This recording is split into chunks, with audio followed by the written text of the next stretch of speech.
옛날 아주 먼 옛날에 호랑이가 담배를 피우고 산신령이 구름을 타고 내려와 바둑을 두던 그런 시절이 있었습니다. 첩첩산중이라 불리는 아주 깊고 깊은 산골짜기에 사람들의 발길이 닿기 힘든 작은 마을이 하나 숨어 있었는데, 이 마을은 사방이 높은 산으로 둘러싸여 있어서 해가 늦게 뜨고 일찍 지는 곳이었습니다.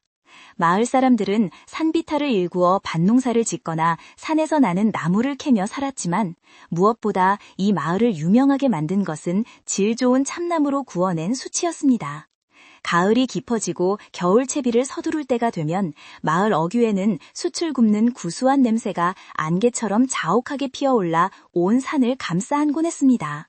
이 마을의 가장 깊숙한 곳 산기슭에 바짝 붙은 외딴 집에는 돌석이라는 이름의 총각이 홀로 살고 있었는데, 그는 마을에서 가장 숯을 잘 굽기로 소문이 자자한 사람이었습니다. 돌석은 태어날 때부터 부모님을 여의고 숯가마 옆에서 자라난 탓에 그의 얼굴과 손은 언제나 검은 숯검정으로 얼룩덜룩했지만, 그의 눈빛만큼은 밤하늘의 별처럼 맑고 깊게 빛나고 있었습니다. 그는 말수가 적어 하루 종일 입을 떼는 일이 드물었지만, 숯가마 앞에서는 불과 대화를 나누듯 혼잣말을 중얼거리며 불길의 세기를 조절하곤 했습니다. 마을 사람들은 그런 돌석을 보며 그가 불의 마음을 읽을 줄 아는 특별한 능력을 가졌다고 믿었습니다. 돌석이 숯을 굽는 방식은 다른 사람들과는 사뭇 달랐는데, 그는 나무를 베는 것부터 남다른 정성을 기울였습니다. 아무나 베어 쓰는 법이 없었고, 산신령에게 허락을 구하듯 마음속으로 기도를 올린 뒤에야 비로소 도끼를 들었으며, 속이 꽉 차고 단단한 참나무만을 골라 숯가마에 채워 넣었습니다. 가마에 불을 지필 때도 서두르는 법 없이 바람이 부는 방향과 공기의 습기를 꼼꼼히 살핀 후에야 조심스럽게 불씨를 옮겼습니다.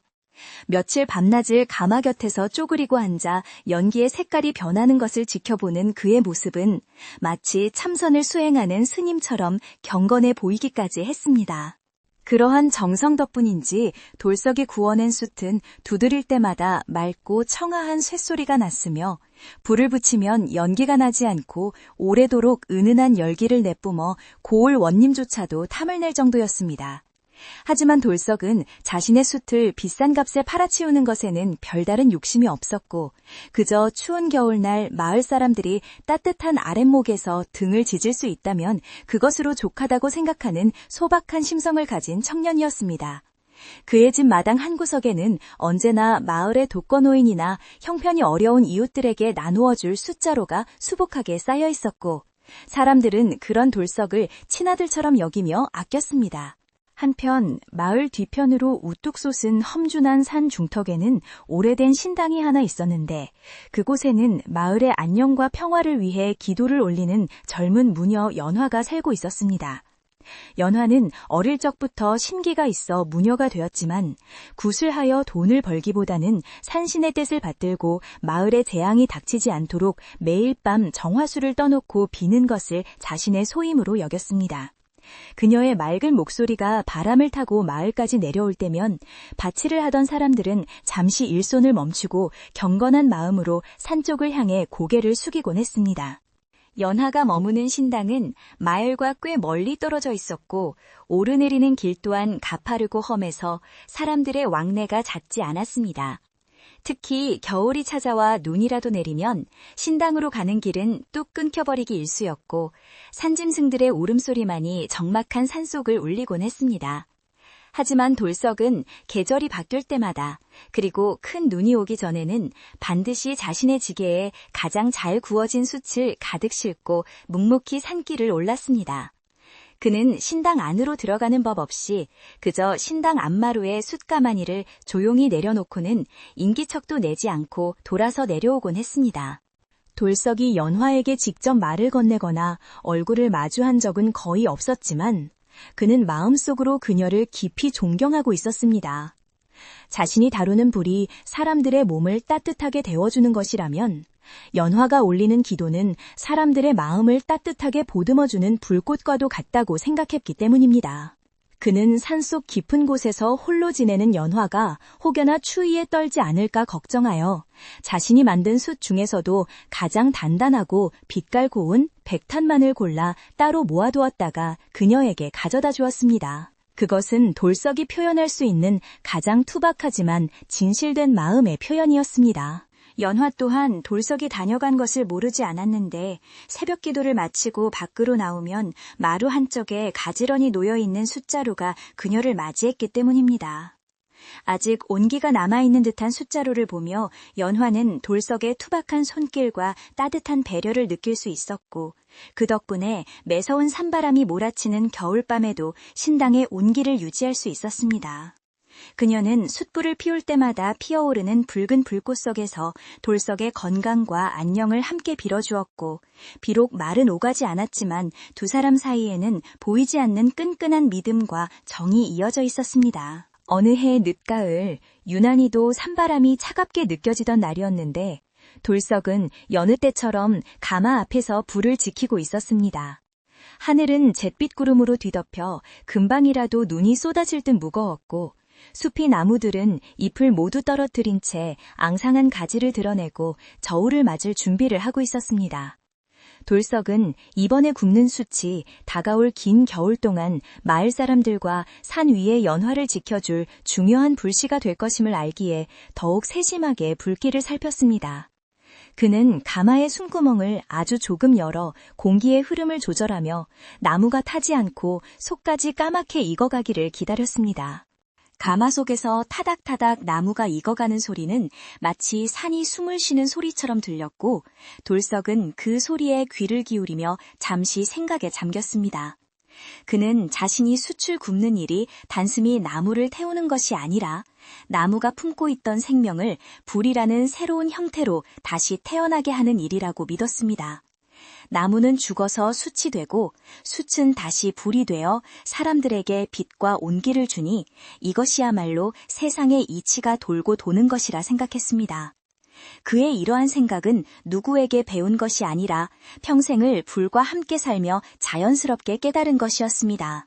날이 어둑어둑해지자 돌석은 숯가마 입구를 진흙으로 꼼꼼하게 막아 공기를 완전히 차단했습니다.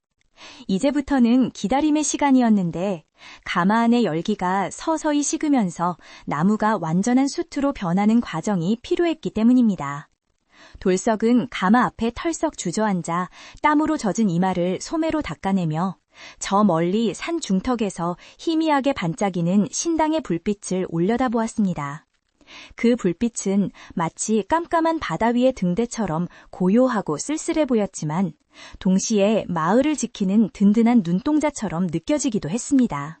마을 사람들은 저녁밥을 짓기 위해 아궁이에 불을 지피기 시작했고 집집마다 굴뚝에서는 하얀 연기가 피어올라 돌석의 숯가마 연기와 하나로 섞여들었습니다. 아이들은 마당에서 뛰어놀다가 밥 먹으라는 어머니의 부름에 집 안으로 뛰어들어갔고 소들은 외양간에서 여물을 씹으며 긴 하루를 마무리했습니다. 마을은 평화롭게 그지없었고 누구도 이 고요한 산골 마을에 곧 닥쳐올 거대한 시련을 예감하지 못한 채 하루를 마감하고 있었습니다. 돌석만이 바람에 실려오는 미세한 흙냄새에서 알 수 없는 불안함을 느꼈지만 그는 그저 기분 탓이려니 하며 고개를 저었습니다. 다음 날 아침 돌석은 완성된 숯을 꺼내기 위해 가마의 입구를 열었는데 쏟아져 나오는 숯들은 마치 검은 보석처럼 영롱한 빛을 띠고 있었습니다. 그는 숯을 자루에 담으며 가장 모양이 좋고 단단한 것들을 골라 지게에 실을 준비를 했는데 오늘은 눈이 오기 전에 연화에게 숯을 가져다 주어야 했다고 마음먹었기 때문입니다. 지게는 묵직했지만 그의 발걸음은 가벼웠고 산길을 오르는 그의 빙 뒤로 아침 햇살이 따스하게 비추고 있었습니다. 산새들이 지저귀는 소리가 그의 귓가를 간지럽혔고 차가운 공기는 폐부 깊숙이 들어와 머리를 맑게 해주었습니다. 산 중턱에 이르렀을 때 돌석은 잠시 걸음을 멈추고 숨을 골랐는데 눈앞에 펼쳐진 산 아래 풍경이 벅차도록 아름다웠기 때문입니다. 옹기종기 모여있는 초가집들과 굽이쳐 흐르는 개울물, 그리고 그 모든 것을 품고 있는 산세가 한 폭의 그림처럼 펼쳐져 있었습니다. 그는 자신이 이 마을의 일원이라는 사실에 감사함을 느꼈고 이 평화로운 풍경을 지키기 위해서라면 자신이 할 수 있는 일은 무엇이든 하겠노라고 다짐했습니다. 그는 다시 지게를 고쳐매고 신당을 향해 발걸음을 옮겼습니다. 신당 앞에 도착한 돌석은 인기척을 내지 않으려 조심스럽게 발을 들였지만 쌓인 낙엽이 바스락거리는 소리까지는 감출 수 없었습니다. 신당 안에서는 나지막한 경익는 소리가 들려오고 있었는데 그 소리는 마치 맑은 물이 흐르는 듯 편안하고 리듬감이 있었습니다. 돌석은 방해가 되지 않도록 숨을 죽인 채 마루 한쪽에 숯가마니를 내려놓았고 잠시 신당 문을 바라보다가 마음속으로 짧은 인사를 건네고는 서둘러 몸을 돌렸습니다. 그가 돌아서는 순간 바람이 불어와 신당의 풍경을 땡그랑하고 울렸습니다. 그때 신당의 문이 스르르 열리며 하얀 소복을 입은 연화가 모습을 드러냈는데 그녀의 얼굴은 창백하지만 기품이 서려 있었습니다. 돌석은 놀라서 멈칫했으나 연화는 온화한 미소를 지으며 그에게 가볍게 고개를 숙여 보였습니다. 항상 귀한 불씨를 나누어 주셔서 감사합니다. 이 숯 덕분에 추운 겨울에도 신당의 온기가 식지 않습니다.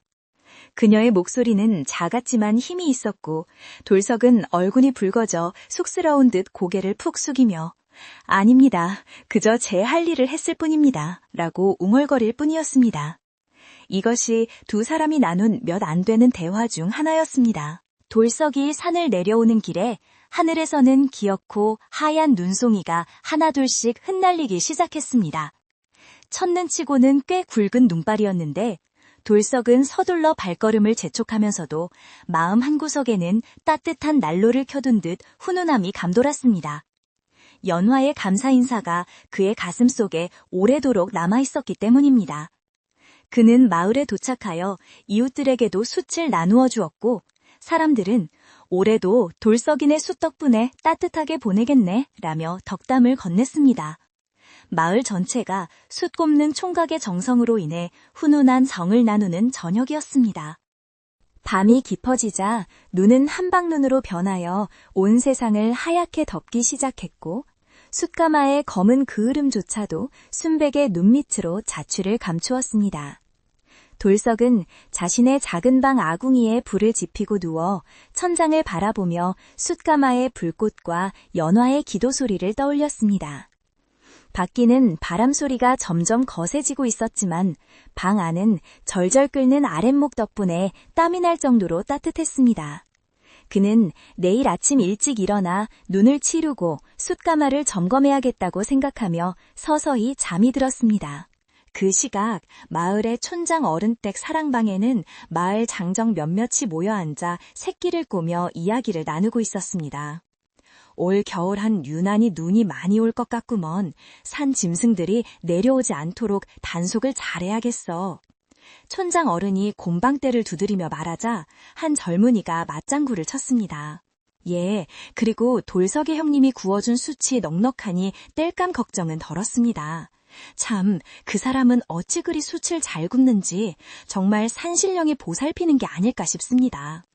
마을 사람들의 이야기 속에서도 돌석은 언제나 믿음직하고 고마운 존재로 자리 잡고 있었습니다. 깊은 밤 모두가 잠든 시각에도 산 위의 신당 불빛은 꺼지지 않고 있었는데 연화는 눈 내리는 창밖을 내다보며 깊은 시름에 잠겨 있었습니다. 그녀는 기도를 올리던 중에 산신이 보내는 알 수 없는 경고를 느꼈기 때문인데 그것은 평소와는 다른 불길하고 뜨거운 기운이었습니다. 그녀는 촛불의 흔들림을 유심히 관찰하며 다가올 미래에 마을에 닥칠지 모르는 재앙을 막아달라고 더욱 간절히 기도했습니다. 하얀 눈이 소리 없이 쌓여가는 평화로운 풍경 뒤로 보이지 않는 운명의 그림자가 서서히 다가오고 있었습니다. 다음 날 마을은 온통 은세계로 변해 있었고 아이들은 신이 나서 눈싸움을 하거나 눈사람을 만들며 뛰어놀았습니다. 돌석도 아침 일찍 일어나 마당에 눈을 쓸고 숯가마 위에 쌓인 눈을 치우느라 분주했습니다. 그는 빗자루질을 하다가 문득 마을 입구 쪽을 바라보았는데 평소에는 보지 못했던 낯선 행색의 사람들이 마을로 들어오는 것이 보였습니다. 그들은 화려한 비단 옷을 입고 거만한 표정으로 주위를 둘러보고 있었는데 그 모습이 어쩐지 이 소박한 산골 마을과는 어울리지 않아 보였습니다. 그 낯선 무리의 우두머리로 보이는 자는 배가 불룩하게 나오고 기름진 얼굴을 한 중년의 사내였는데 그는 읍내에서 큰 객주를 운영하는 장사꾼이라고 했습니다. 그는 마을 어귀의 정자나무 아래에 서서 산 쪽을 가리키며 옆에 있는 하인들에게 무어라 큰 소리로 지시를 내리고 있었고 그 목소리는 고요한 아침 공기를 찢을 듯 날카롭고 거슬렸습니다. 돌석은 본능적으로 그들이 달갑지 않은 손님이라는 것을 직감했고 쥐고 있던 빗자루를 더욱 꽉 움켜쥐었습니다. 평화롭던 숫구비 마을에 심상치 않은 파문이 일기 시작하는 순간이었습니다. 객주는 마을 사람들을 불러 모으라고 소리쳤고 호기심과 두려움이 섞인 눈빛으로 하나둘씩 모여든 마을 사람들 앞에서는 그는 거드름을 피우며 충격적인 이야기를 꺼냈습니다. 내 이 산의 나무들이 아주 쓸만하다는 소문을 듣고 왔소. 이 산을 몽땅 개간하여 큰 밭을 만들고 약초를 심을 테니 그리들 알고 협조하시오. 그의 말은 청천벽력과도 같았고 숯을 굽고 나무를 캐며 산에 뒤대어 살아가는 마을 사람들에게는 생명줄을 끊겠다는 선전포고나 다름없었습니다. 돌석은 멀리서 그 광경을 지켜보며 가슴속에서 뜨거운 불씨가 일렁이는 것을 느꼈습니다. 객주가 쏟아낸 말들은 평화롭던 마을의 공기를 순식간에 얼어붙게 만들었는데 마치 한겨울의 칼바람이 옷깃을 파고드는 것보다 더 매섭고 차가운 기운이었습니다. 마을 사람들은 서로의 얼굴만 쳐다보며 웅성거렸지만 누구 하나 선뜻 나서서 객주의 말에 대꾸하지 못한 채 그저 발만 동동 구르고 있었습니다. 산을 깎아 밭을 만든다는 것은 조상 대대로 숯을 굽고 나무를 캐며 살아온 이들의 터전을 송두리째 두흔드는 일이었기에 그 충격은 이루 말할 수 없이 컸습니다. 촌장 어른이 떨리는 손으로 지팡이를 짚으며 앞으로 나섰지만 객주의 거만한 눈빛 앞에서 그의 주름진 얼굴은 근심으로 더욱 깊게 패여 보였습니다. 객주는 마을 사람들의 동요 따위는 안중에도 없다는 듯 뒤에 서 있던 하인들에게 손짓하여 가져온 진보다리를 풀게 했습니다. 보따리가 풀리자 그 안에서는 번쩍이는 엽전꾸러미와 형형색색의 비단 옷감들이 쏟아져 나왔는데 하얀 눈밭 뒤에 뿌려진 재물들은 가난한 산골 사람들의 눈을 현혹시키기에 충분했습니다. 객주는 거드름을 피우며 이 산의 나무를 베어내는 일을 돕는 자에게는 섭섭지 않게 품삯을 쳐줄 것이며 이 마을에 큰 기와집도 지어주겠소 라고 목소리를 높였습니다. 평생을 가난하게 살아온 몇몇 젊은이들의 눈빛이 흔들리는 것을 본 돌석은 가슴 한구석이 답답해져 옴을 느꼈습니다. 촌장 어른은 헛기침을 하며 어렵게 입을 떼었는데 객주 어른, 이 산은 우리 마을 사람들의 목숨줄과도 같습니다. 나무를 다 베어버리면 당장 숯은 어떻게 굽으며 산짐승들은 또 어디로 가란 말입니까? 라고 호소했습니다. 그의 목소리에는 간절함이 배어 있었지만 객주는 콧방귀를 뀌며 그 말을 단칼에 잘라버렸습니다. 시대가 어느 때인데 구차하게 숯이나 굽고 있소. 넓은 밭을 일구어 특용작물을 심으면 숯 따위와는 비교도 안 될 큰 돈을 벌 수 있다는 걸 왜 모르는 거요? 객주의 말은 이치에 맞는 듯 들렸지만 그 속에는 산과 자연에 대한 경외심이라고는 눈꼽만치도 찾아볼 수 없는 탐욕만이 가득했습니다. 돌석은 멀찍이 떨어져서 그 광경을 지켜보고 있었는데 그의 투박한 손은 주먹을 꽉 쥐어 하얗게 질려 있었습니다. 그는 나무가 단순히 돈벌이 수단이 아니라 수십 년, 수백 년 동안 비바람을 견디며 땅의 기운을 품어온 생명체라고 믿고 있었습니다.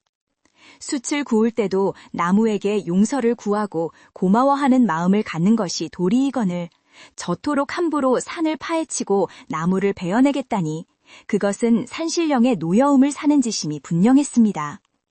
돌석의 귓가에는 바람에 흔들리는 나무들의 비명소리가 들리는 듯했고 그는 본능적으로 다가올 재앙을 감지하며 몸을 떨었습니다. 객주의 하인들은 마을 어귀에 천막을 치고 자리를 잡더니 가져온 술과 고기를 꺼내어 마을 사람들에게 권하기 시작했습니다. 고기 굽는 냄새가 진동하자 배고픈 아이들과 몇몇 어른들이 슬금슬금 그 주변으로 모여들었고 마을의 인심은 순식간에 두 갈래로 나뉘고 말았습니다. 당장의 배고픔과 돈의 유혹에 넘어간 사람들과 조상 대대로 지켜온 산을 훼손해서는 안 된다는 사람들 사이에는 보이지 않는 벽이 생겨났고 평화롭던 마을 회관에서는 전에는 들을 수 없었던 고성까지 오가기 시작했습니다. 돌석은 말없이 자신의 집으로 돌아와 숯가마 앞을 지켰지만 마음은 숯불처럼 따맣게 타들어가고 있었습니다. 그날 밤 산 위에서 불어오는 바람 소리가 유난히 거칠게 들렸는데 마치 산신이 화가 나서 포효하는 소리 같았습니다. 돌석은 잠을 이루지 못하고 마당을 서성이다가 산 중턱의 신당 쪽을 올려다보았는데 평소보다 불빛이 위태롭게 흔들리고 있는 것이 보였습니다. 연화 아기시고 분명히 이 소란을 알고 있을 것이고 그녀의 마음 또한 편치 않으리라는 생각에 돌석의 마음은 더욱 무거워졌습니다. 그는 부엌에 들어가 정화수 한 그릇을 떠넣고 부디 객주의 마음이 바뀌어 마을이 다시 예전의 평화를 되찾게 해달라고 묵묵히 빌었습니다. 이튿날 아침 마을 분위기는 더욱 흉흉해졌는데 객주가 인부들을 시켜 산 입구의 나무들에 붉은 칠을 하며 벌목할 구역을 표시하기 시작했기 때문입니다. 톱과 도끼를 든 인부들이 산을 오르내리며 내는 소음은 고요한 산골의 정적을 깨뜨렸고 겁에 질린 산짐승들이 마을로 내려오는 일까지 벌어졌습니다. 마을 안악들은 삼삼오오 모여 수군거렸고 노인들은 산신령님이 노하실 땐데 큰일이 났구만 하며 혀를 찼습니다.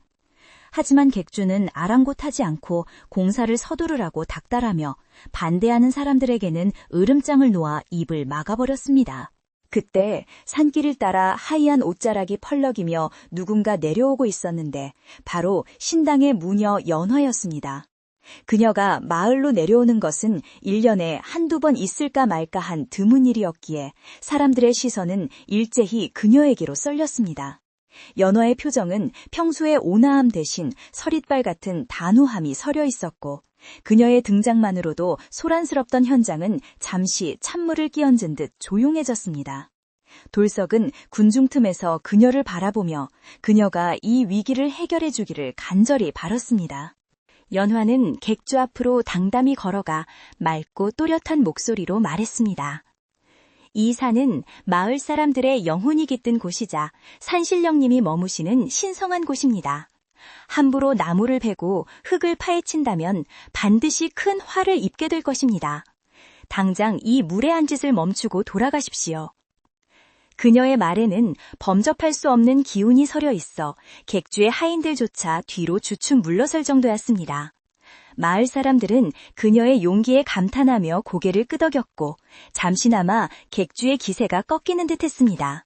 하지만 산전수전 다 겪은 장사꾼인 객주는 금세 비릿한 웃음을 흘리며 연화를 위아래로 훑어보았습니다. 어린 무당이 세상 물정을 몰라도 한참 모르는구나. 귀신 타령이나 하며 사람들을 현혹하지 말고 신당에 처박혀 기도나 하거라. 내 돈이면 귀신도 부릴 수 있다는 것을 보여줄 테니. 객주는 연화의 경고를 미신 취급하며 모욕적인 언사를 퍼부었고 그의 하인들은 킬킬거리며 비웃음이 날렸습니다. 연화의 얼굴은 수치심과 분노로 붉어졌지만 그녀는 끝까지 물러서지 않고 객주를 노려보았습니다. 그 순간 군중 속에서 한 노파가 지팡이를 짚고 절뚝거리며 걸어 나왔는데 마을 사람들도 누구인지 잘 모르는 낯선 할머니였습니다. 허리가 굽고 머리가 하얗게 센 그 노파는 탁한 눈으로 객주를 빤히 쳐다보더니 갈라지는 목소리로 툭 한마디를 던졌습니다. 불은 잠들었을 때 가장 무서운 법이야. 잠자던 호랑이의 코털을 건드리면 뼈도 못 추리는 법이지. 그 노파의 말은 묘한 울림이 있어 듣는 이들의 등골을 오싹하게 만들었습니다. 사람들은 그녀가 윗마을에서 온 삼신할미라는 둥, 산신령이 변신한 것이라는 둥 수군거렸습니다. 객주는 기분 나쁜 표정으로 노파에게 소금을 뿌리라고 소리쳤지만 노파는 이미 연기처럼 군중 속으로 사라지고 없었습니다. 기분이 상한 객주는 더욱 악을 쓰며 인부들에게 명령했습니다. 내일 당장 저 숲에 불을 놓아라. 나무를 일일이 대기에는 시간이 너무 걸리니 싹 다 태워버리고 밭을 가는 게 빠르겠다. 그것은 마을 사람들은 물론이고 인부들조차 경악하게 만드는 미치광이 같은 명령이었습니다.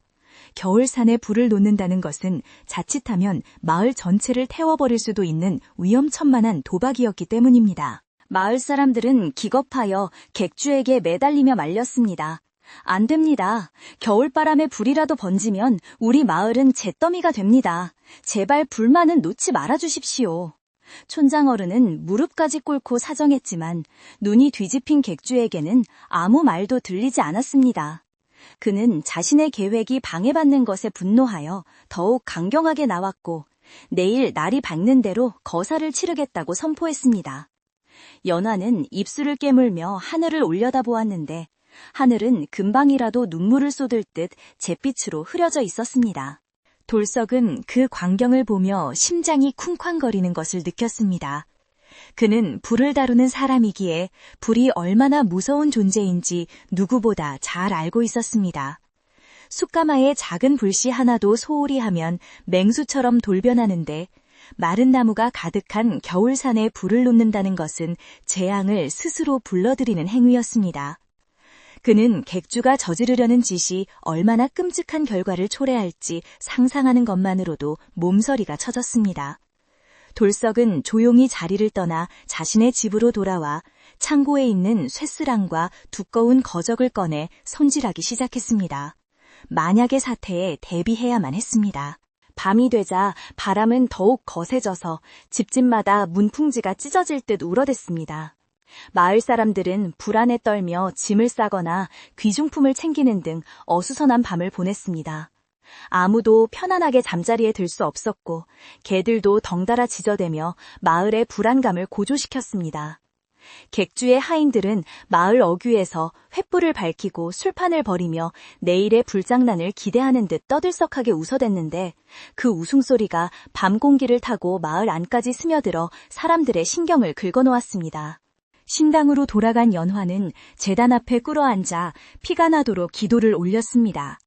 촛불은 바람이 들어오지 않는 방 안에서도 요동치며 춤을 췄고 향연기는 똑바로 올라가지 않고 바닥으로 깔리며 불길한 징조를 보였습니다.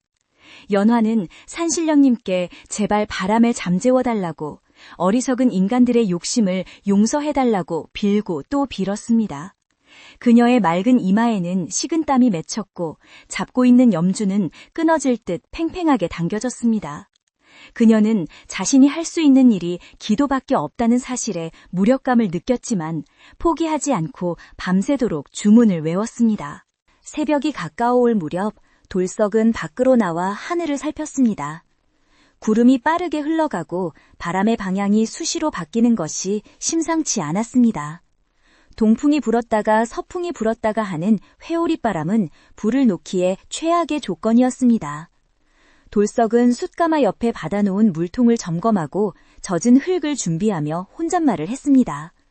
불은 바람을 타고 노는 법인데 오늘 같은 날은 불이 춤을 추겠구나. 그의 눈빛은 깊은 어둠 속에서 결연하게 빛났습니다. 그는 마을을 지키기 위해 자신이 불과 맞서야 할지도 모른다는 예감을 했습니다. 날이 밝자마자 객주는 인부들을 이끌고 산 입구로 향했습니다. 그들의 손에는 기름통과 횃불이 들려 있었고 표정에는 비장함보다만 장난기 섞인 잔인함이 묻어났습니다. 마을 사람들은 울며불며 그들의 앞을 막아섰지만 건장한 하인들에게 밀려나 넘어지고 깨지며 속수무책이었습니다. 비키시오! 내 땅 내가 내 마음대로 하겠다는데 웬 참견들이오! 객주는 고래고래 소리를 지르며 직접 횃불을 들고 마른 덤불 쪽으로 다가갔습니다. 그때였습니다. 어디선가 까마귀 떼가 요란하게 울며 하늘을 뒤덮었고 갑자기 돌풍이 불어와 객주가 쓰고 있던 갓을 날려버렸습니다. 하지만 객주는 헝클어진 머리를 쓸어넘기며 광기 어린 눈으로 횃불을 던졌습니다. 타라, 활활 타올라라, 다 태워버리고 금밭을 만들어다오. 기름을 끼얹은 덤불에 불이 닿자마자 흥 하는 소리와 함께 시뻘건 불기둥이 솟구쳤습니다. 그것은 마치 지옥의 문이 열리는 듯한 소리였고 억눌려 있던 괴물이 풀려나는 신호탄이었습니다. 작은 불씨는 순식간에 옆 나무로 그리고 또 그 옆 나무로 옮겨 붙으며 무섭게 번져나갔습니다. 겨울철 바짝 마른 낙엽과 가지들은 최고의 땔감이 되어주었고 거센 바람은 불길에 날개를 달아주었습니다. 불이야! 불이 났다! 사람들이 비명을 지르며 도망치기 시작했고 산은 순식간에 매캐한 연기로 뒤덮였습니다. 처음에 호기롭게 불을 질렀던 객주와 하인들도 예상보다 훨씬 빠르게 번지는 불길에 당황하여 뒷걸음질 쳤습니다. 불은 마치 살아있는 생물처럼 혀를 날름거리며 산 위쪽을 향해 내달리기 시작했습니다. 돌석은 자신의 집 마당에서 그 광경을 목격하고 숨이 턱 막히는 것을 느꼈습니다. 불길이 향하는 곳은 바로 연화가 있는 신당이었습니다. 바람은 야속하게도 산 아래에서 위로 불어닥치고 있었고 이대로라면 신당이 화마에 휩싸이는 것은 시간 문제였습니다. 돌석은 숯을 굽던 도구들을 내팽개치고 미리 준비해둔 젖은 거적과 쇠수랑을 들고 산 쪽으로 뛰기 시작했습니다. 사람들은 불을 피해 아래로 내려오는데 오직 한 사람, 돌석만이 불을 향해 거꾸로 올라가고 있었습니다. 마을은 아수라장이 되었습니다. 아이들의 울음소리, 어른들의 고함소리, 가축들의 비명이 뒤섞여 생지옥을 방불케 했습니다. 하늘은 검은 연기로 대낮임에도 밤처럼 어두워졌고 떨어지는 불똥은 마치 붉은 눈이 내리는 것 같았습니다. 촌장 얼음은 땅을 치며 통곡했습니다. 아이고, 이 일을 어찌할꼬. 조상님들 뵐 면목이 없구나. 객주는 사태가 심각해지자 슬그머니 꽁무니를 빼려 했지만 분노한 마을 청년들에게 둘러싸여 옴짝달싹 못하는 신세가 되었습니다. 돌석은 숨이 턱까지 차올랐지만 발걸음을 멈추지 않았습니다. 뜨거운 열기가 얼굴을 확 덮쳐왔고 매캐한 연기가 눈을 찔러 앞이 제대로 보이지 않았습니다. 하지만 그의 머릿속에는 오직 한 가지 생각뿐이었습니다. 연화 아기씨를 구해야 한다. 그리고 이 산을, 내 숯가마를 지켜야 한다. 그는 평생 불을 다루며 살아온 감각으로 불길이 약한 틈을 찾아 요리조리 피하며 산을 올랐습니다. 그의 등 뒤로 거대한 불길이 파도처럼 밀려오고 있었고 앞에는 더 큰 시련이 기다리고 있었습니다.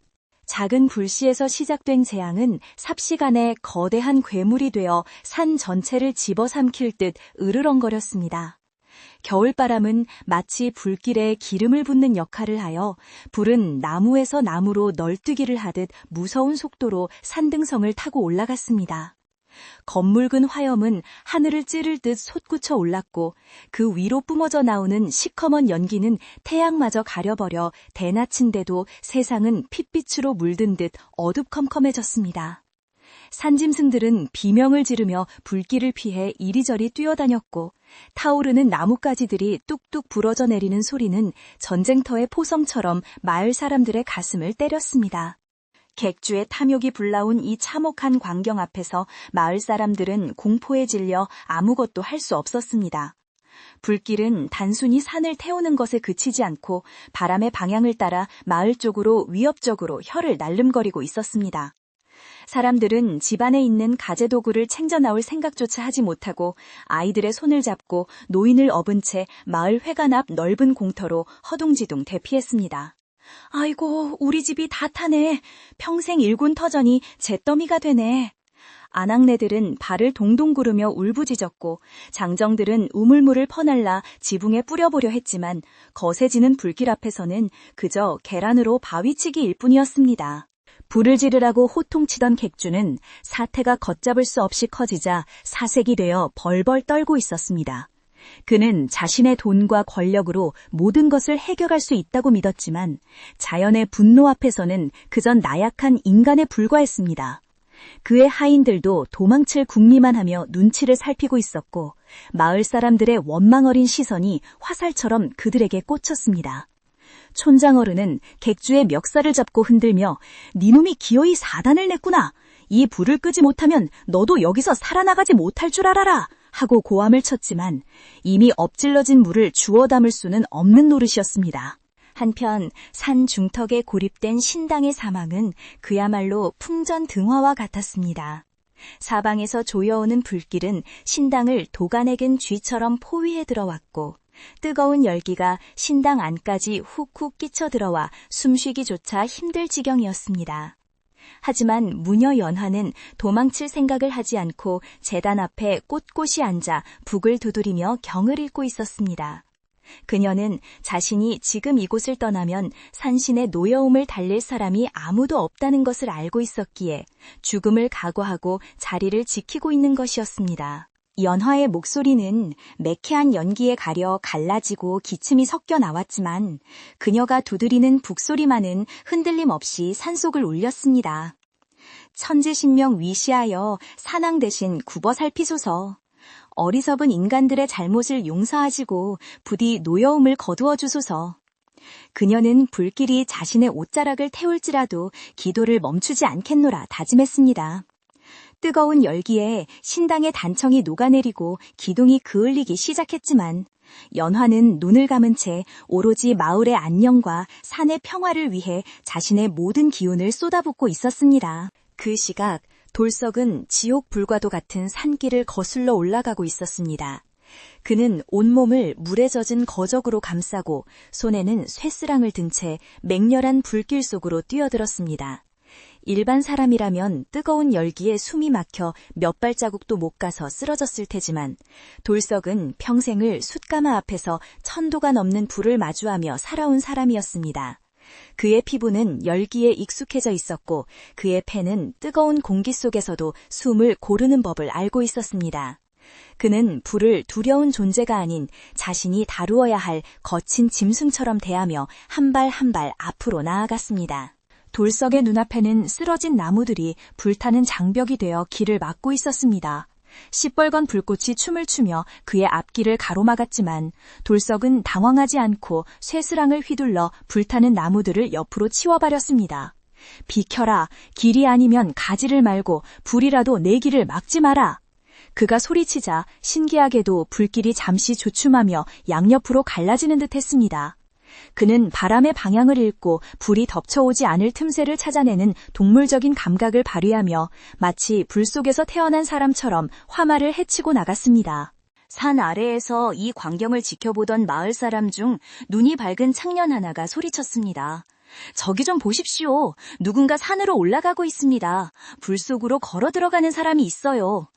사람들은 설마하며 고개를 들어 산을 쳐다보았고 시뻘건 불바다 속에서 작게 움직이는 검은 점을 발견하고는 경악을 금치 못했습니다. 아니, 저게 누구인가? 미치지 않고서야 저 불구덩이 속에 제 발로 들어간단 말인가? 천장어른은 눈을 가늘게 뜨고 살펴보다가 이내 무릎을 탁 쳤습니다.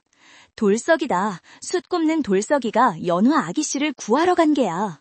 마을 사람들은 숨을 죽이고 돌석의 움직임을 지켜보았습니다. 그는 때로는 불길에 가려 보이지 않다가도 다시 불 속 나타나 위쪽으로 묵묵히 올라가고 있었습니다. 그 모습은 마치 불의 바다를 건너는 고독한 사공처럼 위태로우면서도 숭고해 보였습니다. 사람들은 두 손을 모으고 간절히 기도하기 시작했습니다. 제발 돌석이가 무사히 신당에 닿게 해주십시오. 산신령님, 저 착한 놈을 굽어 살펴주십시오. 객조조차도 넋을 잃고 그 믿기 힘든 광경을 바라보며 입을 다물지 못했습니다. 산 중턱에 다다를수록 불길은 더욱 거세져서 돌석의 앞을 가로막는 불벽, 화벽을 이루었습니다. 열기는 상상을 초월하여 젖은 거적에서 수증기가 피어올랐고 돌석의 눈썹과 머리카락 끝이 타들어가기 시작했습니다. 하지만 돌석은 멈추지 않았습니다. 그는 숯가마 속에서 보았던 가장 아름답고도 위험한 불의 색깔을 기억해냈습니다. 이 불은 숯을 만드는 불이 아니다. 이것은 모든 것을 태워 없애려는 재앙의 불이다. 내가 이 불을 다스려야 한다. 그는 마음속으로 주문을 외우듯 되뇌며 쇠스랑으로 땅을 찍어 몸을 지탱했습니다. 돌석이 신당 근처에 도착했을 때 그곳은 이미 불바다의 한가운데에 떠있는 작은 섬처럼 고립되어 있었습니다. 신당 주변의 나무들은 모두 횃불처럼 타오르고 있었고 불똥이 비오듯 쏟아져 내려 신당 지붕에 옮겨붙기 시작했습니다. 돌석은 연지가 자욱한 신당 안을 향해 목이 터져라 소리쳤습니다. 아기씨, 연하 아기씨, 제가 왔습니다. 어서 나오십시오. 하지만 불타는 소리가 워낙 요란하여 그의 목소리는 묻혀버렸고 신당 문은 굳게 닫힌 채 열리지 않았습니다. 신당 안의 연화는 이미 연기를 많이 마셔 의식이 흐릿해져가고 있었습니다. 그녀는 기침을 쿨럭이면서도 북채를 놓지 않으려 안간힘을 썼지만 손에 힘이 빠져 자꾸만 북채가 미끄러졌습니다. 뜨거운 열기가 그녀의 피부를 따갑게 만들었고 숨을 쉴 때마다 폐가 타들어가는 듯한 고통이 느껴졌습니다. 이제 끝이구나. 산신령님 곁으로 갈 때가 되었구나.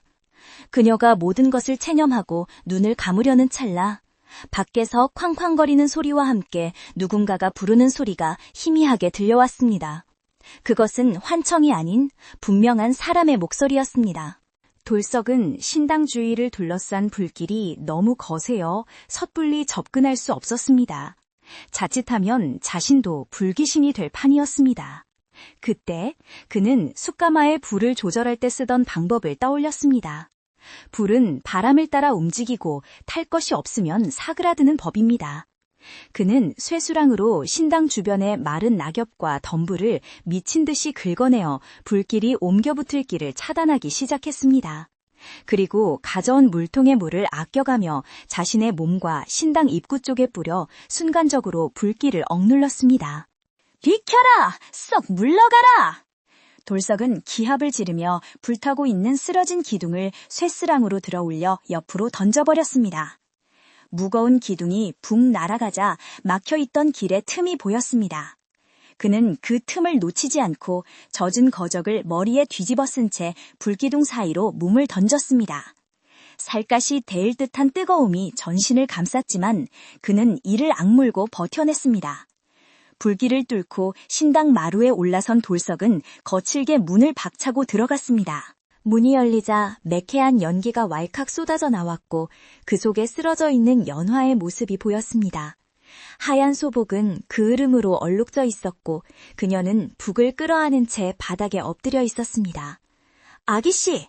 돌석은 단숨에 그녀에게 달려가 상태를 살폈습니다. 다행히 숨은 붙어 있었지만 의식이 가물가물해 보였습니다. 돌석은 서둘러 자신이 덮고 있던 젖은 거적으로 연화를 감싸 안았습니다. 그의 투박하고 검은 손이 하얀 연화의 어깨를 감싸는 순간 기이하게도 주위의 불길이 잠시 숨을 죽이는 듯한 느낌이 들었습니다. 연화는 희미하게 눈을 뜨고 자신을 안고 있는 사람을 올려다보았습니다. 숯검정이 잔뜩 묻은 얼굴, 땀과 그을음으로 범벅이 되었지만 그 눈빛만은 숯불처럼 강렬하게 빛나는 사람, 바로 돌석이었습니다. 돌석님? 그녀가 힘겹게 입을 떼자 돌석은 굵은 눈물을 뚝뚝 흘리며 고개를 끄덕였습니다. 예, 접니다. 늦지 않게 왔습니다.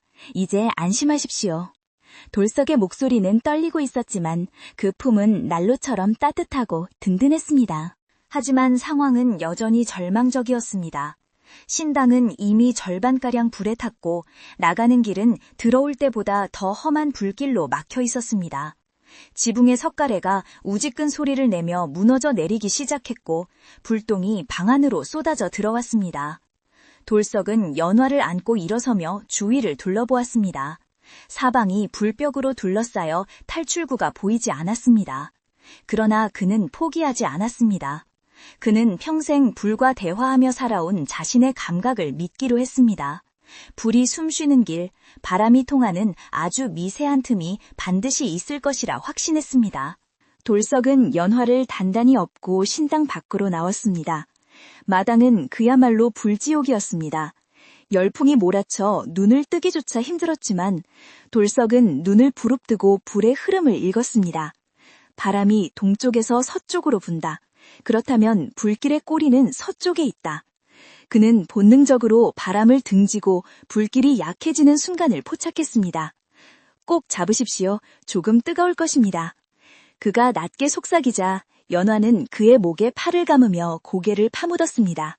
그때 거대한 불기둥이 회오리치며 두 사람을 덮치려 했습니다. 보통 사람이라면 공포에 질려 주저앉았겠지만 돌석은 쇠스랑을 높이 쳐들고 마치 장수가 적군을 베듯 불기둥을 향해 휘둘렀습니다. 기이한 일이 벌어졌습니다. 그의 쇠스랑이 허공을 가르자 맹렬하던 불길이 마치 보이지 않는 막에 부딪힌 듯 양옆으로 쫙 갈라지는 것이 아니겠습니까? 그것은 우연이 아니었습니다. 평생 불을 섬기고 다루어온 돌석의 기운에 화마가 기가 눌린 것이었습니다. 마을 사람들은 산 위에서 벌어지는 믿을 수 없는 광경에 입을 다물지 못했습니다.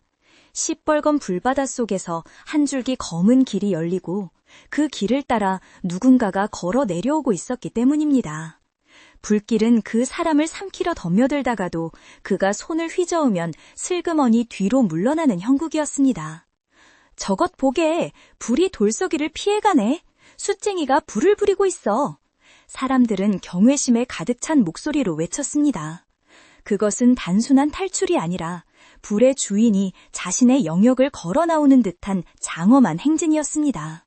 돌석은 등 뒤에 엎인 연화의 체온을 느끼며 한 걸음 한 걸음 신중하게 발을 내디뎠습니다. 발바닥이 타들어가는 고통이 밀려왔지만 그는 멈출 수 없었습니다. 자신이 쓰러지면 연화도 마을도 끝장이라는 생각에 초인적인 힘을 발휘했습니다. 그의 몸에서 뿜어져 나오는 땀은 순식간에 증발해버렸지만 그의 의지만은 강철보다 단단했습니다. 이제 조금만 더 가면 불길이 약해지는 바위지대였습니다. 그는 마지막 남은 힘을 짜내어 거친 숨을 몰아쉬었습니다. 하지만 산신령의 시험은 아직 끝나지 않은 듯 갑자기 굵은 참나무 하나가 굉음을 내며 돌석의 머리 위로 쓰러져 내렸습니다. 피할 곳도 없는 좁은 길, 불타는 거목이 덮쳐오는 절체절명의 순간이었습니다. 돌석은 반사적으로 몸을 숙여 연화를 보호하려 했지만 나무의 크기는 두 사람을 덮치고도 남을 정도였습니다. 그때 돌석의 가슴속 깊은 곳에서 뜨거운 무언가가 울컥 솟구쳐 올랐습니다. 그것은 두려움이 아닌 지켜내겠다는 강렬한 의지이자 불을 향한 호통이었습니다. 쓰러지던 거대한 참나무가 돌석과 연화의 머리 위를 덮치려던 찰나 돌석은 피할 수 없음을 직감하고 두 눈을 부릅뜬 채 하늘을 향해 짐승처럼 포효했습니다. 물러가라! 이 산의 주인은 네 놈이 아니다! 그의 목소리는 불타는 산의 굉음조차 뚫고 나갈 만큼 우렁차고 기백이 넘쳤는데 그 순간 믿을 수 없는 일이 벌어졌습니다. 마치 보이지 않는 거인의 손이 나무를 옆으로 쳐내기라도 한 듯 낙하하던 참나무가 공중에서 비틀리며 두 사람을 비껴가 쿵 하고 땅에 처박힌 것입니다. 나무가 땅에 부딪히며 튀어오른 불똥들이 사방으로 흩어날려 마치 붉은 꽃비가 내리는 것 같았지만 기이하게도 돌석과 연화의 몸에는 불똥 하나 튀지 않았습니다. 이 기적 같은 광경을 목격한 것은 산 아래의 마을 사람들뿐만이 아니었습니다. 등 뒤에 엎인 연화 역시 혼미한 정신 속에서도 돌석의 등에서 뿜어져 나오는 뜨겁고도 강렬한 기운을 느낄 수 있었습니다. 그것은 단순한 사람의 체온이 아니라 마치 오래된 고목이 품고 있는 생명력이나 숯가마 깊은 곳에서 타오르는 원초적인 불의 기운과도 같았습니다. 연화는 본능적으로 돌석이 평범한 숯구비가 아니라 산신령이 예비해둔 산의 파수꾼이자 불을 다스릴 줄 아는 선택받은 존재임을 깨달았습니다. 그녀는 안도감과 경외심에 젖어 돌석의 목을 더욱 꼭 끌어안으며 그의 거친 숨소리에 자신의 호흡을 맞추었습니다.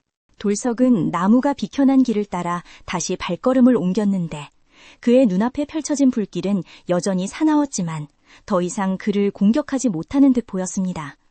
그가 쇠스랑을 내디딜 때마다 불길은 마치 주인을 알아본 맹수처럼 슬그머니 꼬리를 내리고 양옆으로 물러났고 매캐하던 연기조차 바람의 방향을 바꿔 그의 시야를 틔워주었습니다. 돌석은 지금 자신이 걷고 있는 이 길이 단순한 산길이 아니라 불과 자신이 하나가 되어 만들어가는 생명의 길임을 느꼈습니다. 그는 두려움 대신 차분한 마음으로 불의 흐름을 읽고 바람의 숨결을 느끼며 한 발 한 발 신중하게 그러나 거침없이 산을 내려왔습니다.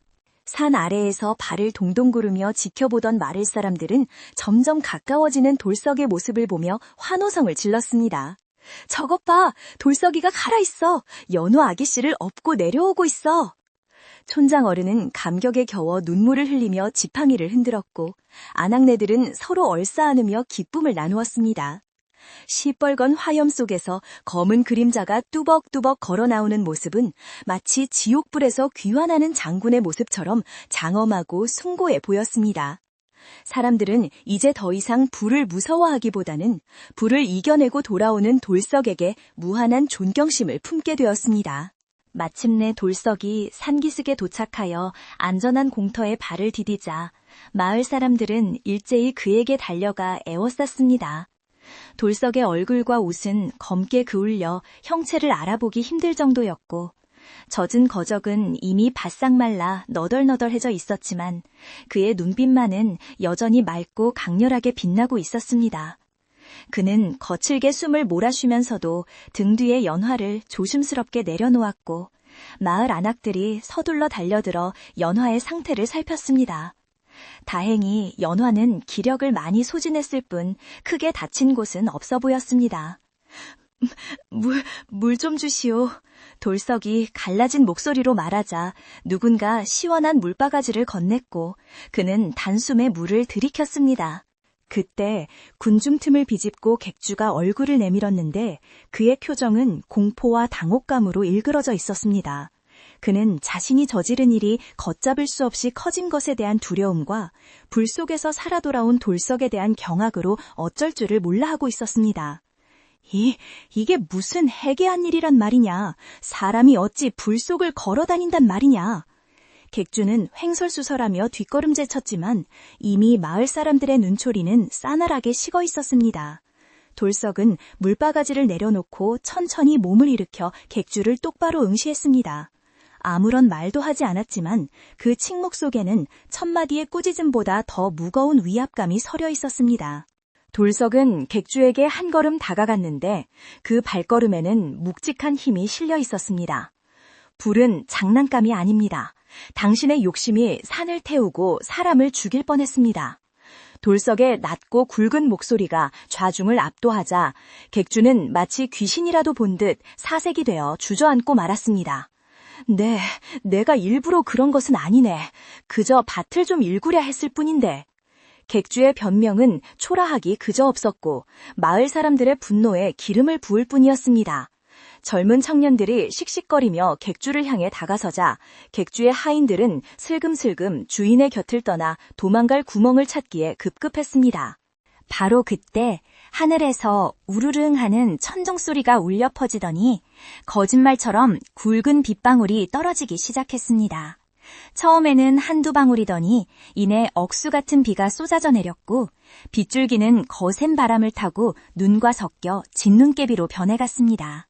타오르던 산불은 빗물을 만나 치익 하는 소리를 내며 검은 연기를 내뿜었고 맹렬했던 기세가 한풀 꺾이며 사그라들기 시작했습니다. 마을 사람들은 하늘을 올려다보며 환호했습니다. 하늘이 도우셨다. 산신령님이 노여움을 푸셨어. 그것은 마치 돌석의 용기에 감복한 하늘이 내리는 상이자 객주의 탐욕을 씻어내려는 정화의 비 같았습니다. 연화는 안악들의 부축을 받아 힘겹게 몸을 일으키더니 비를 맞으며 서 있는 돌석에게 다가갔습니다. 그녀는 흙투성이가 된 옷을 개의치 않고 돌석 앞에 무릎을 꿇고 깊이 고개를 숙였습니다. 돌석님, 당신이 마을을 구하셨습니다. 당신은 진정 불의의 주인이십니다. 무녀인 그녀가 평범한 숙구비에게 최고의 예를 갖추는 모습에 마을 사람들은 숙연해졌습니다. 돌석은 당황하여 황급히 연화를 일으켜 세우며 아닙니다. 그저 운이 좋았을 뿐입니다. 일어나십시오. 라고 말했지만 그의 얼굴은 쑥스러움으로 붉게 달아올랐습니다. 이 모습을 지켜보던 마을 사람들의 마음속에도 돌석에 대한 깊은 존경심이 자리 잡았습니다. 비와 눈이 섞여 내리는 꾸준 날씨 속에서도 마을 사람들은 자리를 뜨지 않고 잔불 정리에 나섰습니다. 큰 불길은 하늘이 잡아주었지만 곳곳에 남아있는 불씨를 끄기 위해 모두가 합심하여 움직였습니다. 돌석은 지친 몸을 이끌고 가장 앞장서서 불씨를 찾아다녔는데 그는 연기가 나는 곳을 기가 막히게 찾아내어 흙으로 덮고 물을 뿌렸습니다. 객주와 그의 하인들은 마을 사람들의 서슬퍼런 기세에 눌려 쥐도 새도 모르게 짐을 챙겨 마을을 빠져나가고 있었습니다. 그들의 뒷모습은 올 때의 거만함과는 달리 도망치는 폐잔병처럼 초라하고 비참해 보였습니다. 어느새 날은 저물어 어둠이 내려앉았지만 마을은 횃불과 사람들의 열기로 훈훈했습니다. 촌장 어른은 마을 회관을 개반하여 젖은 옷을 입은 사람들에게 따뜻한 국밥을 대접하도록 했습니다. 오늘 우리는 큰 재앙을 넘겼지만 동시에 우리 마을에 영웅이 있다는 것을 알게 되었네. 촌장 어린의 말에 사람들은 일제히 돌석을 바라보며 박수를 보냈습니다. 구석에서 조용히 국밥을 먹던 돌석은 쏟아지는 시선이 부담스러운 듯 고개를 푹 숙였지만 입가에는 옅은 미소가 번져 있었습니다. 그는 자신이 영웅이라고 생각하지 않았지만 마을 사람들이 다시 웃음을 되찾은 것이 기뻤습니다. 밤이 깊어지자 빗줄기는 잦아들고 한방눈이 펑펑 쏟아져 내렸습니다. 하얀 눈은 검게 그을린 산의 상처를 부드럽게 덮어주었고 매캐하던 탄 냄새도 차가운 눈 속에 묻혀 사라졌습니다. 마을 사람들은 하나둘씩 집으로 돌아가 젖은 몸을 씻고 따뜻한 아랫목에 누웠습니다. 그날 밤 마을의 모든 집에서는 도란도란 이야기꽃이 피어났는데 그 주제는 단연 불바다를 건너 연화를 구해온 돌석의 무용담이었습니다. 아이들은 이불 속에서 눈을 반짝이며 돌석 아저씨처럼 용감한 사람이 되겠다고 다짐했고 어른들은 돌석에게 어떤 보답을 해야 할지 의논하며 잠이 들었습니다. 돌석은 자신의 집으로 돌아와 숯가마를 살폈습니다. 다행히 가마는 불길을 피해 무사했고 그 안에 들어있던 숯들도 온전했습니다. 그는 안도의 한숨을 내쉬며 젖은 옷을 벗고 마른 옷으로 갈아입었습니다.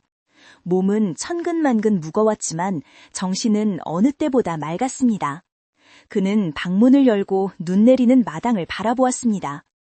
산 중턱의 신당은 비록 반쯤 타버렸지만 그곳을 지키던 연화 아기씨가 무사하다는 사실에 가슴 깊은 곳에서 뜨거운 위로가 차올랐습니다. 그는 자신이 오늘 겪은 일이 꿈만 같았지만 손바닥에 남은 화상 자국이 현실임을 말해주고 있었습니다. 다음 날 아침 마을은 온통 하얀 눈 세상으로 변해 있었고 어제의 참혹했던 흔적은 눈 밑으로 숨어버렸습니다.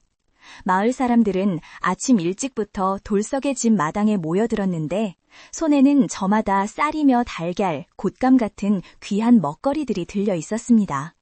돌석아, 이거 좀 먹어봐라. 네 덕분에 우리가 살았다.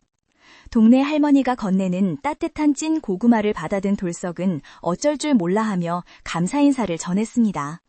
사람들은 돌석을 단순한 숫쟁이가 아닌 마을의 수호신처럼 여기며 떠받들기 시작했지만 돌석은 여전히 겸손한 태도로 이웃들을 대했습니다. 연화도 아침 일찍 돌석을 찾아왔는데 깨끗한 소복으로 갈아입은 그녀의 얼굴은 한결 편안해 보였습니다. 그녀는 돌석에게 정성스럽게 싼 보따리를 내밀었습니다. 이것은 제가 아끼던 산삼입니다. 돌석님의 기력을 회복하는 데 도움이 될 것입니다. 돌석은 손사래를 쳤지만 연화의 간곡한 부탁에 못 이겨 조심스럽게 보따리를 받았습니다. 두 사람 사이에는 말이 필요 없는 깊은 신뢰와 정이 흐르고 있었고 이를 지켜보는 마을 사람들의 얼굴에도 흐뭇한 미소가 번졌습니다.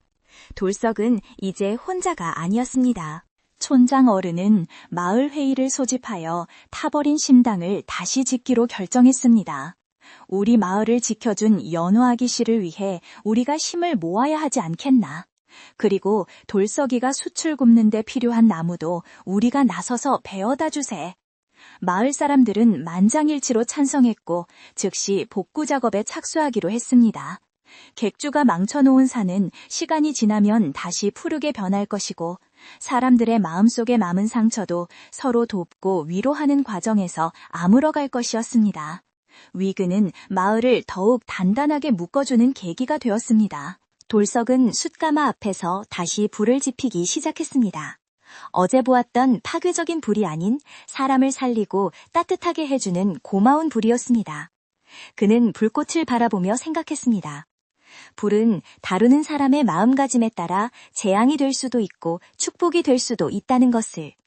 그는 앞으로도 욕심을 부리지 않고 겸허한 마음으로 불을 섬기겠다고 다짐했습니다. 타닥타닥 타오르는 장작 소리가 마치 돌석의 다짐에 대답이라도 하듯 경쾌하게 들려왔습니다. 마을에는 다시 평화가 찾아왔지만 예전과는 사뭇 다른 활기가 돌았습니다. 사람들은 산을 더욱 귀하게 여기게 되었고 자연 앞에서 겸손해야 함을 뼈저리게 느꼈습니다. 객주가 떠난 자리는 금세 잊혀졌고 그 자리는 마을 사람들의 웃음소리와 노동요로 채워졌습니다. 아이들은 눈 쌓인 언덕에서 썰매를 탔고 어른들은 무너진 담장을 고치고 땔감을 준비하며 분주한 하루를 보냈습니다. 이 모든 평화로운 일상의 중심에는 묵묵히 자신의 일을 하는 돌석이 있었습니다. 오후가 되자 마을 안악들은 큰 가마솥에 팥죽을 끓이기 시작했습니다. 붉은 팥죽은 잡귀를 쫓고 애군을 막아준다는 의미가 있었기에 마을 전체가 함께 나누어 먹으며 어제의 놀란 가슴을 진정시키기로 한 것입니다. 구수한 팥죽 냄새가 온 마을에 퍼지자 사람들은 하나둘씩 그릇을 들고 마을 회관으로 모여들었습니다. 돌석도 연하와 함께 자리에 앉아 김이 모락모락 나는 팥죽을 받아들었습니다. 따뜻한 팥죽 한 숟가락이 입안으로 들어가자 얼어붙었던 몸과 마음이 사르르 녹아내리는 것 같았습니다. 돌석은 주위를 둘러보았습니다. 촌장 어른, 옆집 할머니, 개구쟁이 아이들, 그리고 곁에 앉은 연화까지 모두가 행복한 표정으로 팥죽을 먹고 있었습니다. 그는 이 소박하고 평범한 풍경이 얼마나 소중한 것인지 새삼 깨달았습니다. 그리고 자신이 가진 작은 재주로 이들을 지킬 수 있었음에 깊이 감사했습니다. 어딜까지만 해도 불바다였던 산은 이제 하얀 설산이 되어 마을을 포근하게 감싸 안고 있었고 그 풍경은 마치 한 폭의 수묵화처럼 고요하고 아름다웠습니다. 해는 서산으로 넘어가고 있었고 마을 집집마다 저녁 짓는 연기가 피어올랐습니다. 돌석은 숯가마에 불을 조절하며 마지막 점검을 마쳤습니다. 오늘 밤은 유난히 별이 밝을 것 같았습니다. 그는 하늘을 올려다보며 산신령님께 감사의 기도를 올렸습니다. 부디 이 평화가 오래도록 계속되게 해주십시오. 그의 기도는 바람을 타고 하늘로 올라갔고 밤하늘에는 하나둘씩 별들이 켜지기 시작했습니다.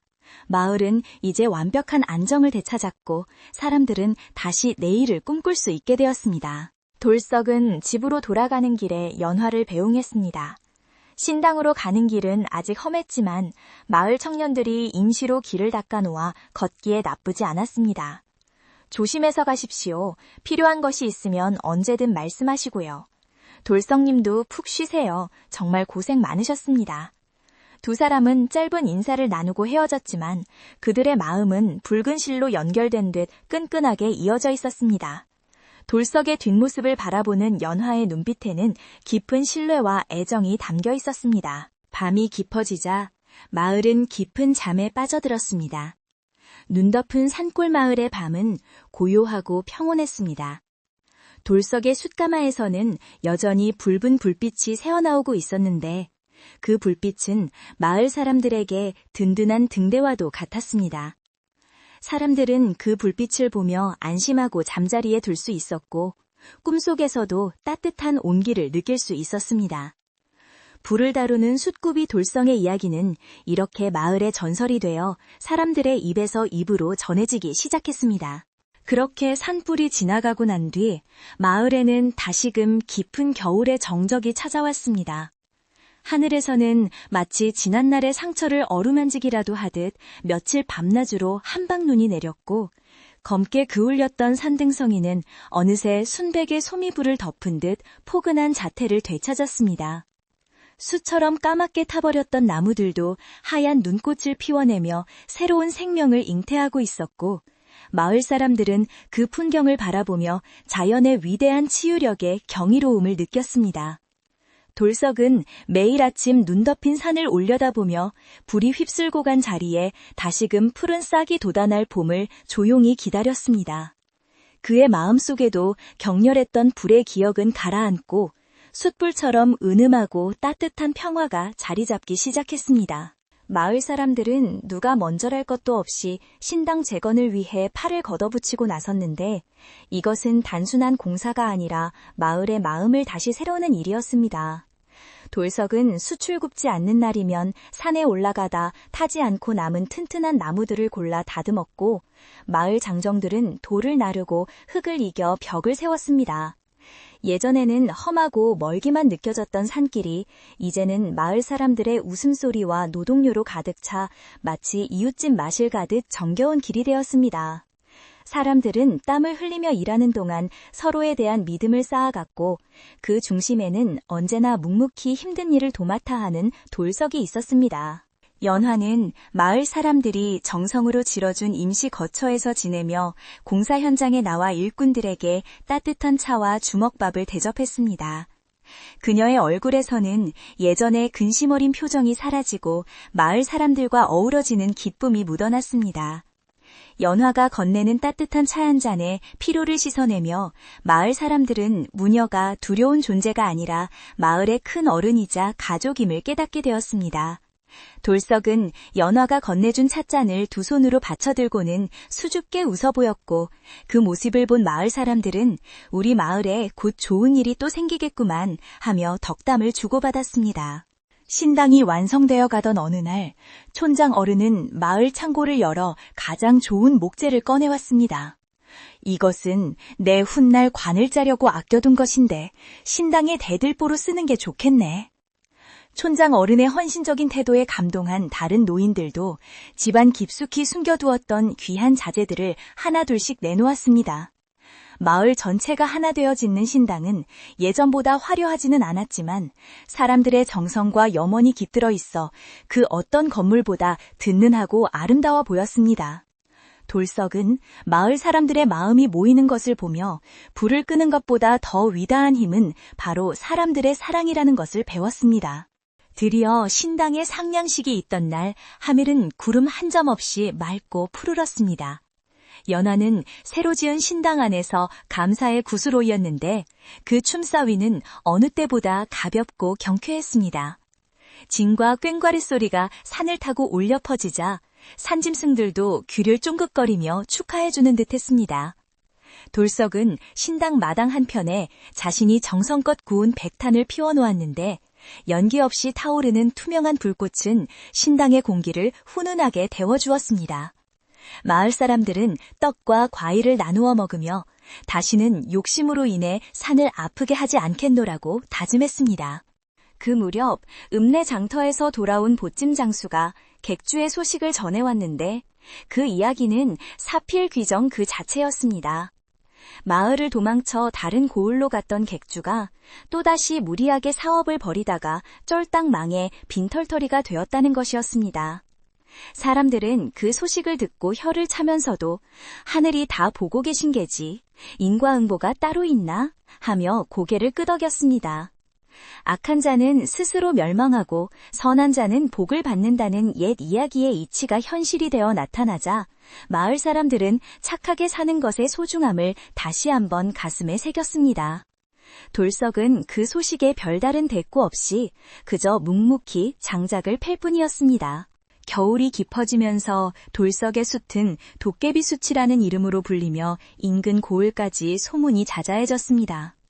불바다를 건너온 사람이 만든 숯이라 하여 그 숯을 집에 두면 잡기가 물러가고 집안에 아픈 사람이 없어진다는 신비한 소문이 돌았기 때문입니다. 먼 곳에서 찾아온 손님들이 돌석에게 웃돈을 얹어주며 숯을 사려 했지만 돌석은 절대 제값 이상을 받지 않았습니다. 숯은 나무가 제 몸을 태워 남긴 마음입니다.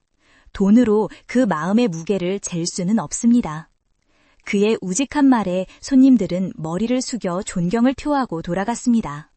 어느 날 저녁 마을의 서당 훈장님이 아이들을 이끌고 돌석의 숯가마를 찾아왔습니다. 자, 보거라. 글을 읽는 것도 중요하지만 이분처럼 한 가지 일에 정성을 다하는 것이야말로 진정한 배움이니라. 아이들은 돌석의 검은 손과 땀방울을 호기심 어린 눈으로 바라보았습니다. 돌석은 아이들에게 숯 굽는 과정을 하나하나 설명해주며 불을 무서워하지 말고 존중하는 법을 가르쳐 주었습니다. 아이들이 아저씨는 불이 뜨겁지 않으세요? 라고 묻자 돌석은 빙그레 웃으며 마음이 뜨거우면 불은 오히려 시원하단다 라고 알쏭달쏭한 대답을 해주었습니다. 동지가 찾아오자 마을은 팥죽을 수는 냄새로 다시 한번 진동했습니다. 이번 동지는 마을의 재앙을 막아낸 기념으로 더욱 성대하게 치러졌습니다. 마을 회관 앞마당에는 큰 멍석이 깔리고 집집마다 가져온 반찬들이 상다리가 부러지게 차려졌습니다. 연화도 산에서 내려와 마을 사람들과 어울렸는데 그녀는 이제 더 이상 신비롭기만 한 존재가 아니라 마을의 막내딸처럼 친근한 모습이었습니다. 안악들은 연화의 손을 잡고 고생 많았네, 이제 꽃길만 걸어 하며 등을 토닥여 주었습니다. 잔치가 무르익을 무렵 촌장 어른이 돌석을 불렀습니다. 돌석아, 자네가 우리 마을의 복덩이일세. 자네 덕분에 우리가 이렇게 웃으며 밥을 먹을 수 있는 게야. 촌장 어른이 막걸리 한 사발을 가득 따라주자 돌석은 두 손으로 공손히 받았습니다. 마을 청년들은 돌석을 행가리치며 환호했고 돌석은 얼떨결에 공중으로 붕 떴다가 내려오며 아이처럼 환하게 웃었습니다. 평생 외롭게 숨만 굽던 그에게 마을 사람들의 환대와 인정은 그 어떤 보물보다 값진 선물이었습니다. 밤이 되어 잔치가 끝나고 사람들이 하나둘 집으로 돌아간 뒤 돌석은 홀로 남아 뒷정리를 도왔습니다. 마당 한가운데 피워놓은 모닥불이 사그라들고 있을 때 연화가 조용히 돌석의 곁으로 다가왔습니다. 돌석님, 오늘 밤 달이 참 밝습니다. 그녀의 말에 돌석은 고개를 들어 휘영청 밝은 보름달을 쳐다보았습니다. 그렇군요. 마치 아기씨의 기도 덕분에 세상이 밝아진 것 같습니다. 돌석의 투박한 칭찬에 연화는 수줍게 미소를 지었습니다. 두 사람 사이에는 많은 말이 필요 없었습니다. 그저 함께 같은 달을 바라보는 것만으로도 충분히 따뜻했으니까요. 연화는 품에서 작은 주머니를 꺼내 돌석에게 건넸습니다. 이것은 제가 산에서 캔 향나무로 만든 부적입니다. 불을 다루시는 돌석님의 몸을 지켜줄 것입니다. 돌석은 그 주머니를 받아 소중하게 품속에 넣었습니다. 향긋한 나무 냄새가 가슴속까지 퍼지며 마음을 편안하게 해주었습니다. 고맙습니다. 평생 간직하겠습니다. 돌석의 진심 어린 말에 연화의 눈가가 촉촉해졌습니다. 두 사람은 서로에게 깊은 고마움과 애틋함을 느끼며 말없이 눈 덮인 산길을 함께 걸었습니다. 돌석은 연화를 신당 입구까지 바려다주고 내려오는 길에 문득 자신의 숫가마를 돌아보았습니다. 굴뚝에서는 하얀 연기가 피어올라 달빛을 받아 은색으로 빛나고 있었습니다. 그는 자신이 굽는 숯이 단순한 뜰감이 아니라 사람들의 추운 몸과 마음을 녹여주는 희망의 불씨라는 것을 깨달았습니다. 그리고 자신에게 주어진 불을 다루는 능력이 하늘이 주신 소명임을 받아들였습니다. 그는 앞으로도 욕심부리지 않고 마을과 사람들을 위해 평생 숯을 구우며 살아가겠노라고 다짐했습니다. 다음 날부터 마을에는 평화로운 일상이 계속되었습니다. 아침이면 닭이 울고, 낮에는 소가 밭을 갈고, 저녁에는 밥 짓는 연기가 피어오르는 평범하지만 소중한 하루하루였습니다. 돌석의 집 앞에는 숯을 배우고 싶어하는 젊은이가 찾아와 제자로 받아달라고 청했고, 돌석은 그 청년을 받아들여 자신의 기술을 하나하나 전수해주기 시작했습니다. 불의 성질을 읽고 나무의 결을 살피는 법을 가르치며 돌석은 자신의 지혜가 다음 세대로 이어지는 것에 큰 보람을 느꼈습니다. 어느 눈 내리는 밤, 마을의 한 노인이 손주를 무릎에 앉히고 옛 이가지를 들려주었습니다. 옛날에 이 마을에 불바다를 건너 산을 구한 숫굽이 총각이 있었단다. 그 총각은 마음이 비단결처럼 고와서 불조차 그를 피해갔지. 아이는 눈을 동그랗게 뜨고 물었습니다. 그 아저씨는 지금 어디 있어요? 노인은 허허 웃으며 창밖을 가리켰습니다. 저기 산기슭에 반짝이는 불빛이 보이지? 저기가 바로 그 총각이 사는 집이란다. 아이는 창문에 코를 박고 돌석의 집 쪽을 바라보며 꿈을 키웠습니다. 세월이 흘러도 돌석과 연화의 이야기는 마을의 전설이 되어 전해 내려왔습니다. 사람들은 힘들고 지칠 때면 돌석의 숯가마를 찾아가 위로를 받았고 신당에 올라가 마음의 평화를 얻었습니다. 마을은 숯 굽는 마을에서 불을 다스리는 마을로 불리게 되었고, 그곳 사람들은 자연을 두려워하면서도 사랑할 줄 아는 지혜로운 사람들로 칭송받았습니다. 돌석은 나이가 들어서도 숯가마를 떠나지 않았고, 그의 곁에는 언제나 그를 지지해주는 연화와 마을 사람들이 있었습니다. 어느 깊은 겨울밤, 돌석은 가마 앞에 앉아 타오르는 불꽃을 바라보며 지난 날을 회상했습니다. 무서운 기세로 산을 삼키려 있던 화마, 그리고 그 속에서 피어난 연하와의 인연, 마을 사람들의 따뜻한 정, 이 모든 것이 불꽃 속에서 파노라마처럼 스쳐 지나갔습니다. 그는 쇠수랑으로 숯을 뒤적이며 혼잣말을 했습니다. 불은 태우는 것이 아니라 따뜻하게 하는 것이다. 가마 속의 숯들이 타닥 소리를 내며 그의 말에 동의하듯 맑은 소리를 냈습니다. 바람이 잦아들고 세상이 고요해진 밤, 마을의 모든 불빛이 하나둘 꺼지고 사람들은 깊은 잠에 빠져들었습니다. 오직 돌석의 숯가마와 산 위의 신당만이 은은한 빛을 내며 마을을 지키고 있었습니다. 눈은 소복소복 쌓여 세상의 모든 소리를 덮어주었고, 차가운 공기 속에서도 마을은 엄마 품속처럼 아늑하고 따뜻했습니다. 걱정 근심은 모두 숯불에 태워 보내고 내일은 더 맑고 고운 해가 떠오를 것입니다. 이제 밤이 깊었습니다. 따뜻한 아랫목에 누워 눈을 감으면 돌석 아저씨가 구워낸 참숯의 은은한 향기가 코끝에 맴도는 듯합니다. 산신령님도 연화 아기씨도 그리고 숯굽이 돌석님도 모두 편안한 밤을 맞이하고 있습니다. 여러분도 오늘 하루 수고 많으셨습니다. 무거운 짐은 잠시 내려놓고 돌석의 따뜻한 숯불을 이불 삼아 푹 주무시길 바랍니다. 꿈속에서는 아무런 걱정 없는 평화로운 숯 굽는 마을로 소풍을 가보시는 건 어떨까요?